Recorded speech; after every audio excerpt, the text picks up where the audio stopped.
हमारे बीच में उपस्थित राज्य सरकार के मंत्री सुरेश जी,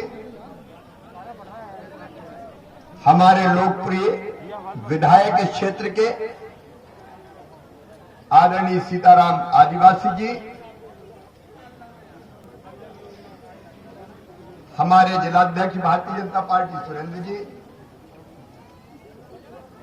अब मैं श्रद्धेय मंच कह दूं आदरणीय दुर्गालाल जी, पूर्व विधायक साथी ब्रिजराज जी, सभी भारतीय जनता पार्टी के बहन कविता जी जो हमारी जिला पंचायत की अध्यक्ष है, सरपंच बहन, आप बैठ जाए तो ठीक रहेगा, नहीं तो उधर दिखेगा ही नहीं, आप बैठ जाएंगे तो ठीक रहेगा।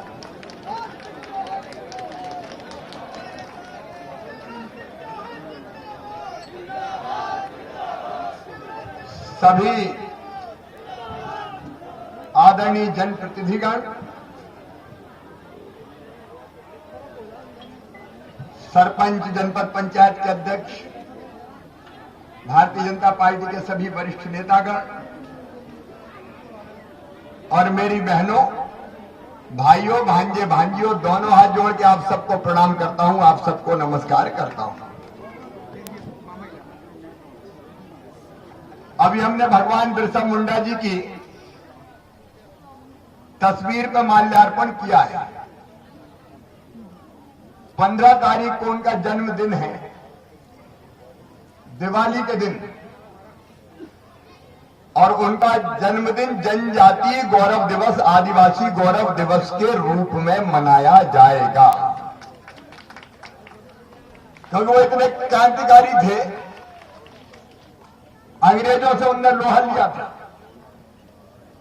अन्याय के खिलाफ, अत्याचार के खिलाफ, और अंग्रेजों को भारत से बाहर खदेड़ने के लिए बिरसा भगवान ने जबरदस्त लड़ाई लड़ी थी और अंग्रेज उनके नाम से कांपते थे। वो हमारे गर्व है, वो हमारे गौरव है। मैं उनके चरणों में प्रणाम करता हूं। आज चौपाल है, कोई आम सभा नहीं है, आज कोई सरकार की भी सभा का या अन्य कार्यक्रम का आयोजन नहीं है, और ये चौपाल भी इसलिए कि मैं अब अलग अलग क्षेत्रों में जाकर छोटे छोटे ग्रुप से बात करूंगा। एक बात साफ है, भारतीय जनता पार्टी की सरकार और मैं मुख्यमंत्री, हम अपनी जनता की सेवा के लिए हैं, आपकी जिंदगी को बेहतर बनाने के लिए है, आपकी जिंदगी में उजाला लाने के लिए है। नारे भी मत लगाओ भैया। और एक बात बताऊं, मैं सबके लिए हूं, सामान्य वर्ग, पिछड़ा वर्ग, अनुसूचित जाति, आदिवासी भाई बहन, अनुसूचित जाति, सबकी भलाई के काम के लिए।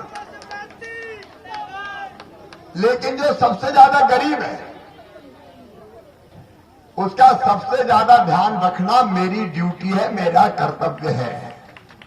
सही बात है कि नहीं, बताओ? सही है तो जोर से बोलो, सही है। और इसलिए अपना काम है सबको आगे लेके जाना। मुख्यमंत्री काय के लिए होता है, सरकार काय के लिए होती है? इसलिए कि जनता की तकलीफ कम कर सके, दुख दर्द दूर कर सके, और ये सबके लिए। लेकिन जो सबसे पीछे और सबसे गरीब है, उनको थोड़ा ज्यादा करना पड़ेगा। और इसलिए मैंने अपनी शहरिया बहनों के खाते में 1000 रुपया डालने का फैसला किया, ताकि ठीक से पोषण आहार उनको मिल जाए, क्योंकि सबसे पीछे वो है। अभी मुझे बताया था, गुड्डी बाई कह रही थी कि कुछ बहनें रह गई है, 25% रह गई है, तो कलेक्टर यहाँ खड़े हैं, अब भैया के मुख्यमंत्री रहते हुए एक भी बहन ऐसी नहीं शेष बचनी चाहिए जिसके खाते में 1,000 रुपया हर महीना ना जाए। और इसलिए युद्ध स्तर पर अभियान चले, जिनके नाम शेष रह गए हैं उनके नाम सूची में जोड़े जाएं और सूची में जोड़ के उन बहनों के खाते में भी 1,000 रुपया पहुंचना चाहिए। और ये ड्यूटी कौन की है? कलेक्टर श्योपुर की। अगली बार जब मैं आऊं तो मुझे गुड्डी भाई और बाकी हमारी आदिवासी बहनें ये कहती नजर आनी चाहिए कि भैया सबके खाते में पैसा जा रहा है। तो ये करना है कलेक्टर श्योपुर को। उसके लिए शिविर लगाओ, गांव गांव भेजो, जो करना हो करो। और भारतीय जनता पार्टी के अध्यक्ष जी, मंडल अध्यक्ष जी, नेतागण, आपकी ड्यूटी है। देखो भैया, अपन तो सेवा के लिए है रे, कि सब नाम जुड़ जाए। केवल प्रशासन पर न छोड़ें, अपना काम है चौकीदारी। तो ढंग से चौकीदारी होनी चाहिए ताकि कोई रह जाए तो उनका नाम जुड़ जाए। और इसलिए इस अभियान को आप चलाइए। मेरे भील, बारेला, पटलिया, उन बहनों ने कहा है जाति प्रमाण पत्र नहीं बन रहा। और मोगिया भी है। मोगिया में तो ये कहा कि आधे एससी में और आधे एसटी में, और जब उनकी समस्या का भी समाधान होना चाहिए। अब जब है आदिवासी जनजाति तो प्रमाण पत्र बनना चाहिए। उसके सरलीकरण की योजना बनाइए ताकि कोई पात्र रह ना पाए, क्योंकि अभी इस चौपाल में ये बात आई। इसलिए मैंने ये निर्देश दिए हैं। बीच में 1.25 साल में नहीं रहा, दूसरे मुख्यमंत्री आ गए थे, पता है कि नहीं है? अब दूसरे बन गए थे तो 1,000 रुपये ही बंद हो गए, योजना ही खत्म, संबल योजना बंद। लेकिन अब संबल योजना भी फिर से मैंने चालू कर दी है, पूरी योजना फिर से चालू कर दी है। अपने जितने बेटा बेटी हैं, चाहे शहरिया हो, भील हो, बारेला हो, पटलिया हो, चाहे बाकी समाजों के गरीब हो, सामान्य पिछड़ा भी, जितने जुड़े हैं संबल योजना में, सुनो रे भांजे भांजियों, तुम्हारी फीस अब मामा भरवाएगा, चिंता मत करना। तुमको पढ़ाई का काम ढंग से करना है। संबल फिर से चालू हो गई है। बेटियों की शादी अब धूमधाम से करेंगे। बेटा बेटी के जन्म के पहले, जन्म के बाद 4,000 और 12,000 रुपया फिर से देना चालू करेंगे 2 बेटा बेटियों तक। और जरा बिजली के बिलों पर नजर रखना भाई, बड़े बड़े नहीं जाए, कहीं नहीं गरीब मर जाए, कहां से चुकाए। मामा तो बन गया मुख्यमंत्री, अब काहे की चिंता। 100 रुपया महीना देना है, खेल खत्म। ठीक है। और एक बात और सुनो,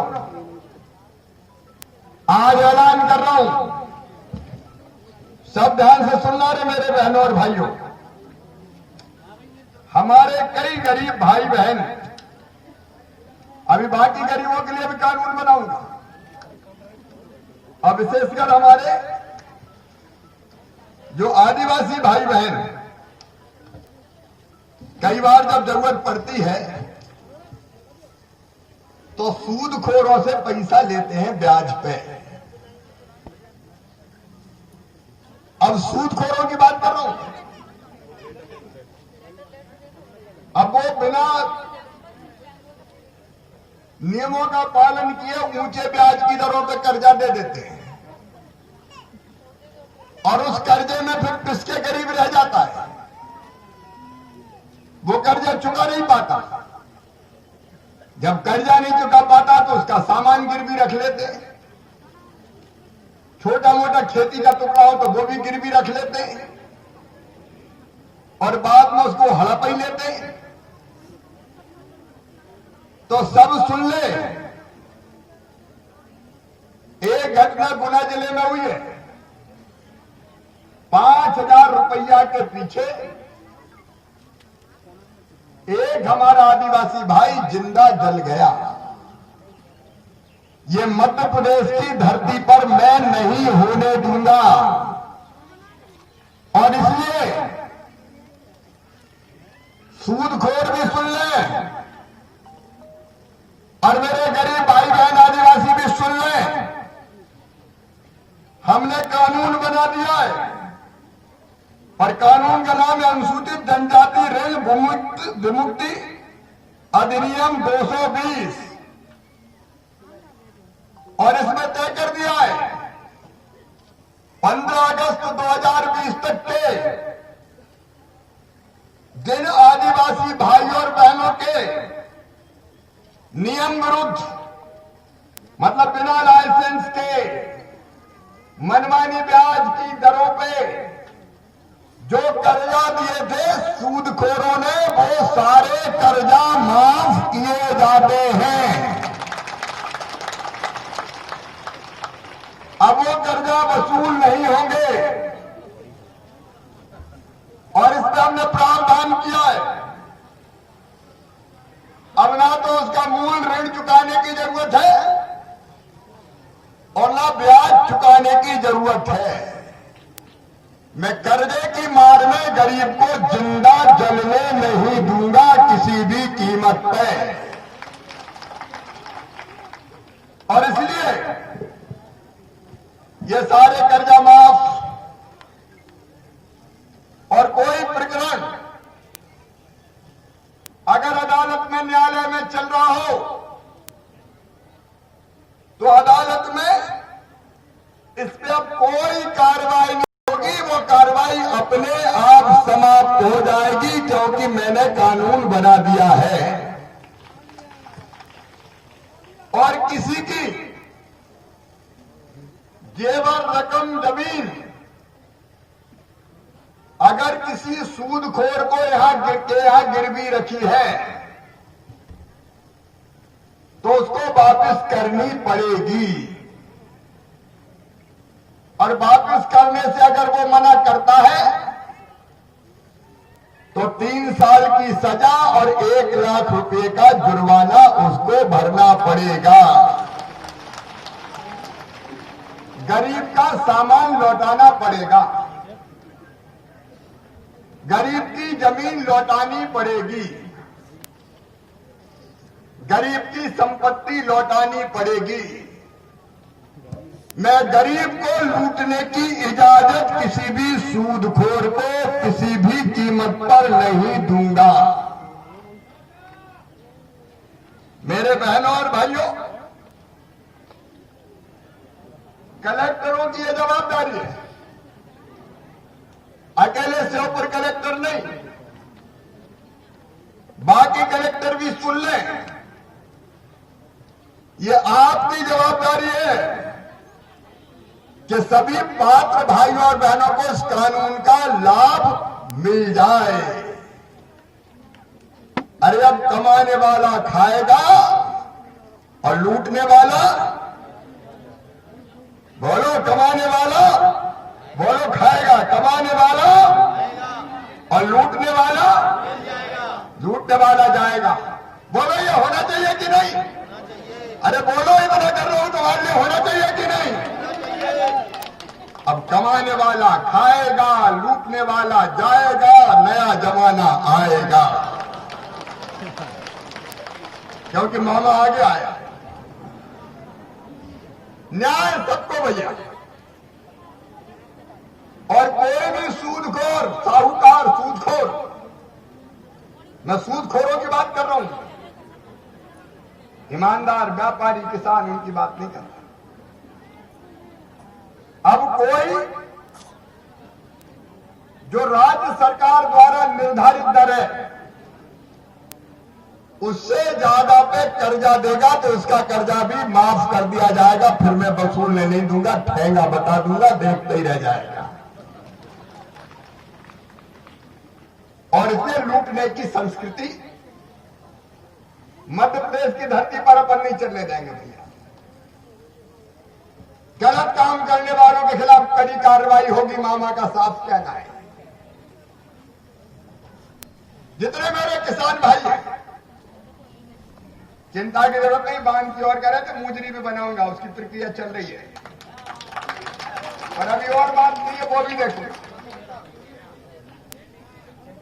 चेटी खेड़ा जरा देखना पड़ेगा जंगल की कितनी डूब रही है।